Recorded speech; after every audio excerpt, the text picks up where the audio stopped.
아이들에게도 안심. 이 12년 전 팔렸던 한 가습기 살균제에 적힌 글입니다. 이 문구를 믿고 제품을 산 소비자의 상당수가 이 아이들에게 조금이라도 더 건강하고 깨끗한 미래를 선물하고 싶었던 부모들이었을 겁니다. 이 사망 피해자 대부분이 어린 아이들에 집중됐던 가습기 살균제 참사, 그 기록을 EBS 뉴스가 오늘부터 이틀에 걸쳐서 다시 들여다보려 합니다. 이 정보 공개 청구를 통해서 저희가 단독으로 입수한 피해자 현황을 분석한 결과 이 생존 피해자 중에서도 아동 청소년 비중이 높았고 누적된 피해가 극심했습니다. 피해자의 하루를 진태희 기자가 따라가 봤습니다.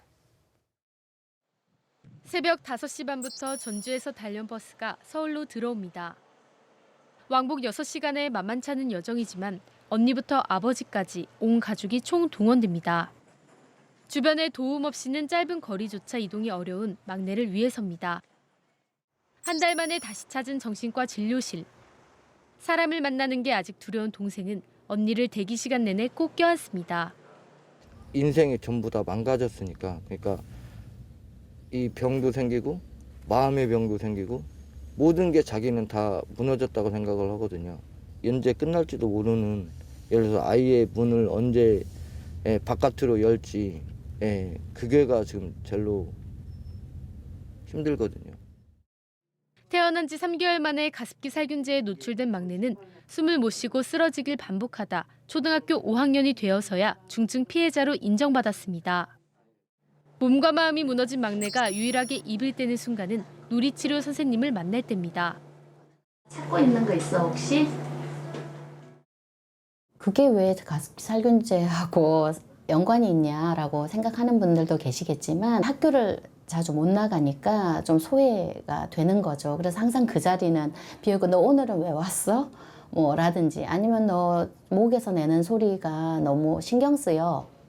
뭐 아니면 조금 네가 VIP냐 뭐 이런 식으로 또 이제 아이들이 이제 이야기를 하게 되잖아요. 특수학급에 배정돼 겨우 학교 생활을 이어가고 있지만 얼마나 버틸 수 있을지 장담하기 힘듭니다. 한 번은 계단 2계단 올라가다가 거기서 그냥 쓰러져 버린 거예요. 병원에 갔는데 병원에서 이제 힘들다. 계단 올라가는 것도 힘들고 뱅에능도 점점 떨어져 있고 학교 다니기가 좀 힘들 것 같다라고. 학교와 병원을 오가며 종일 아이를 돌보던 아빠는 결국 하던 일까지 그만뒀습니다. 이렇게 힘겨운 여정을 이어가는 건 그나마 이것만이 아이를 살릴 수 있는 길이라는 믿음 때문입니다. 간병을 해야 되고 공부도 가르쳐야 되고 미성년자 아이들은 부모님들은 정말 죽고 싶은 심정이거든요. 막 울고 막 죽고 싶다라고 했을 때 저도 같이 죽고 싶어가지고 그런 생각까지 들었거든요. 정말 왜 우리가 이렇게 살아야 돼. EBS 취재진은 가습기 살균제 피해자 현황을 단독으로 입수해 전수 추적해봤습니다. 올해 11월까지 정부가 공식으로 인정한 피해자는 모두 5,417명. 피해자가 가장 많은 연령대는 10대로 24%를 차지합니다. 생존자로 좁혀봐도 10대가 1,288명으로 가장 많습니다. 지나온 삶보다 앞으로 더 긴 시간 고통을 짊어지고 갈 아이들이 1,000명을 넘는다는 얘기입니다. 연령대를 좀 더 나눠봤더니 중학생 나이대가 542명, 고등학생 나이대는 509명이었습니다. 초등학생 나이대는 89명이었습니다. 그렇다면 10대 피해가 유독 심각한 이유는 뭘까요? 가습기 살균제가 산모와 아이들의 건강을 위해 많이 사용돼 피해가 영유아에 집중됐기 때문입니다.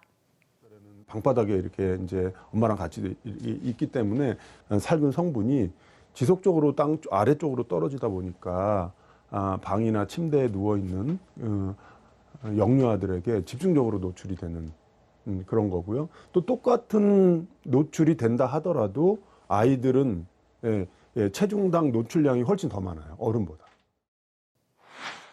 살아남은 아이들은 어떻게 살고 있을까? 한국역학회의 조사 결과 보통 아이들보다 삶의 질이 매우 떨어지는 걸로 나타났습니다. 다수는 불면증과 우울증, 불안장애를 겪고 있었고 자살을 생각한 적 있는 경우가 응답자의 15.9%, 자살을 시도한 사례도 4.4%나 됐습니다. 더 큰 문제는 현재의 호흡기 질환에 그치지 않고 각종 운동장애나 뇌심혈관 질환, 심지어는 암 등 다른 질병으로 번질 가능성도 크다는 겁니다. 정상 애들에 비해서 폐활량이 떨어집니다. 20살 돼서 검사를 해보면 11살, 13살 때보다 더 떨어져 있는 거예요. 나중에 나이 들었을 때 30대, 40대, 40대 중반만 되면 만성 폐쇄성 폐질환으로 접근할 가능성이 높구나. 사회적 참사 특별조사위원회는 피해 아동을 위해 생애주기별 지원책을 마련하라고 정부에 권고한 바 있습니다.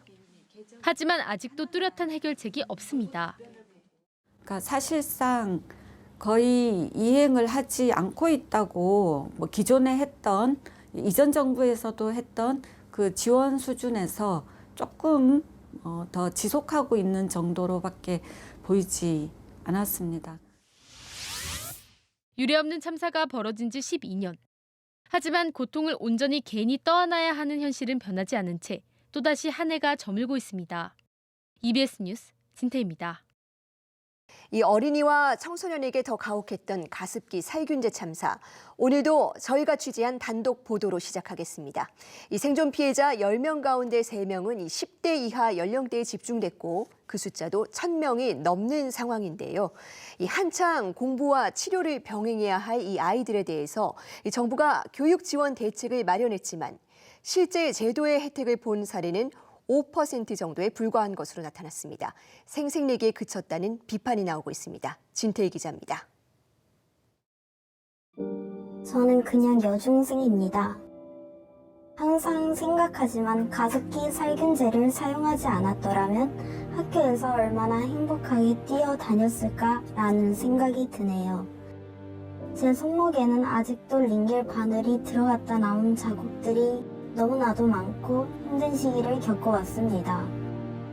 애초에 사지 않았더라면 제 인생은 더 행복했을까요? 아니, 덜 아팠을까요? 폐렴의 천식, 중이염과 무월경, 그리고 우울증까지 갓난아기 때 가습기 살균제에 노출된 이은 씨가 불과 19살 나이에 안고 살아가는 병들입니다. 애기 이제 태어났으니까 좋다고 샀지.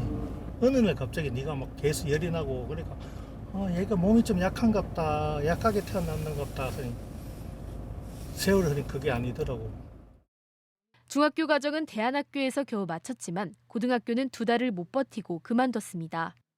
고등학교 1학년 수업 내용도 거의 몰랐고 5월에 자퇴를 했으니까 곧 있으면 중간이고 중간고사고 기말도 있고 하는데 아예 안 될 것 같아가지고 매주 거의 병원에 가다 보니까 그냥 자퇴를 선택하게 된 것 같아요. 국내 연구진의 조사 결과 가습기 살균제 피해 아동 청소년의 학업 성취도는 또래보다 유의미하게 낮았습니다. 특히 언어와 수리 능력이 현저히 떨어졌는데 연구진은 동물 실험을 토대로 가습기 살균제 성분이 뇌 기능에도 영향을 미쳤을 가능성이 크다고 분석했습니다.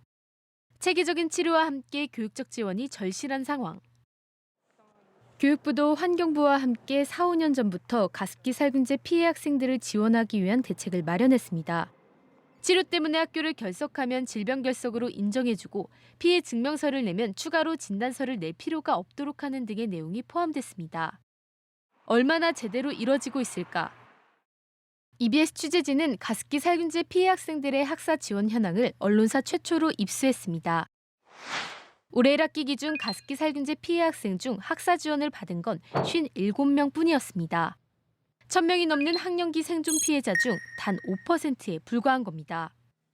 실제 지원을 받은 중학생은 생존 피해자 중 4.9%, 고등학생은 5.6%에 그쳤고 초등학생 연령대의 생존 피해자 가운데선 학사 지원을 받은 사례가 아예 없었습니다. 1000명이 넘는 피해자 중 질병 결석을 한 번이라도 인정받은 학생은 55명, 조퇴나 지각을 인정받은 학생은 7명에 그쳤습니다.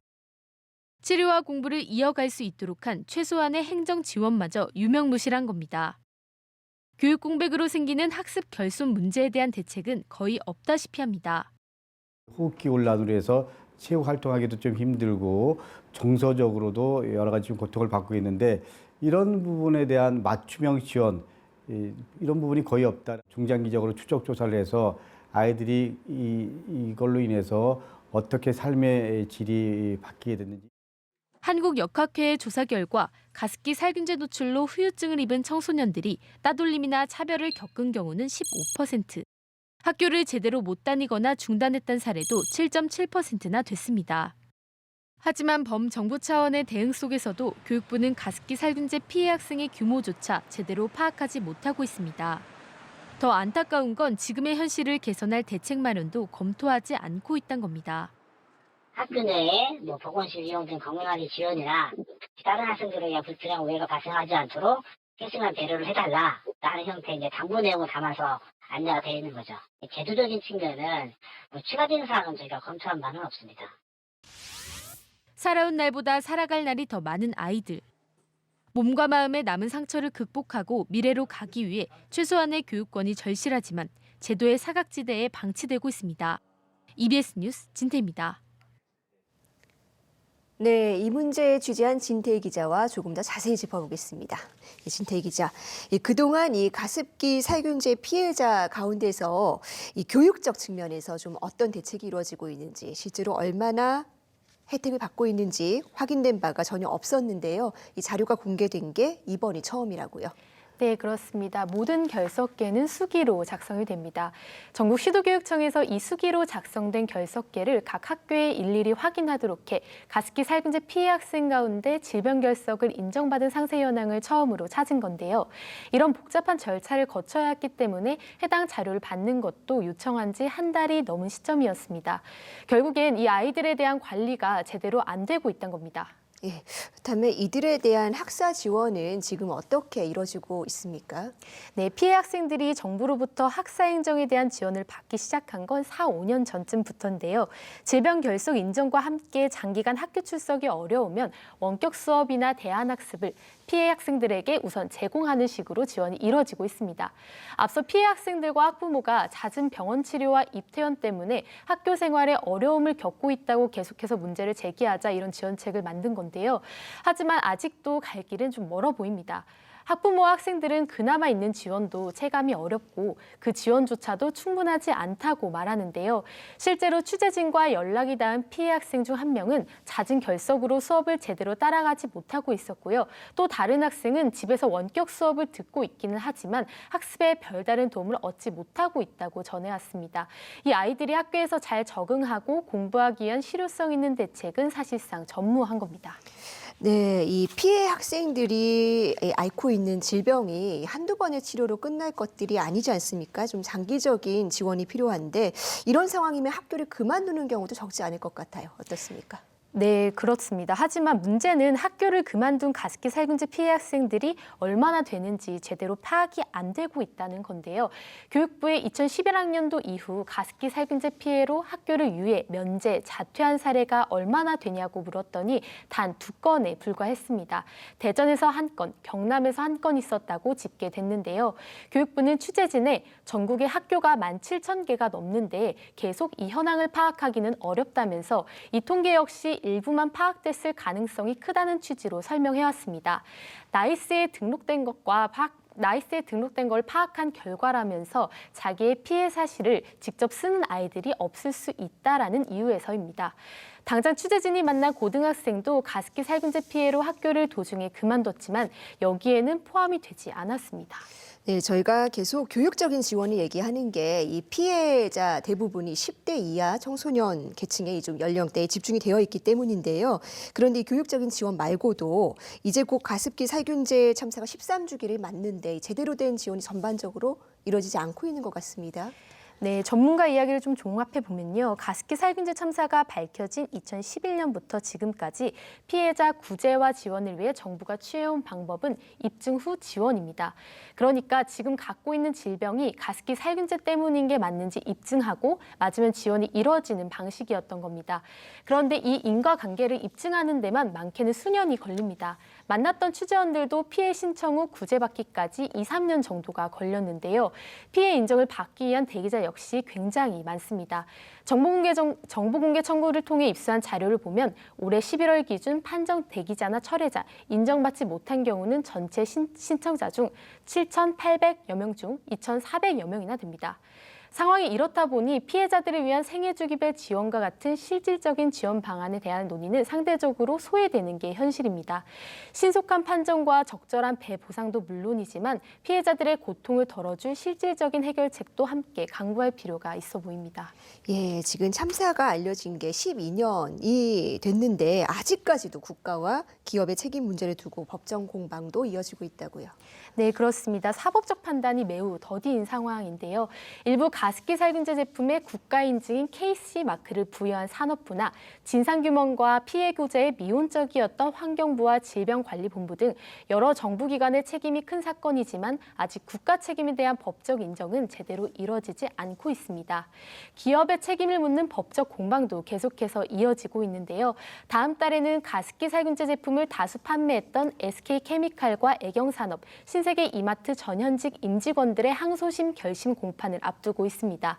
앞서 이들 기업은 MIT와 CMIT 살균제 성분과 폐질환 사이의 인과관계가 충분히 입증되지 않았다는 이유로 재작년 1심에서 무죄를 선고받았습니다.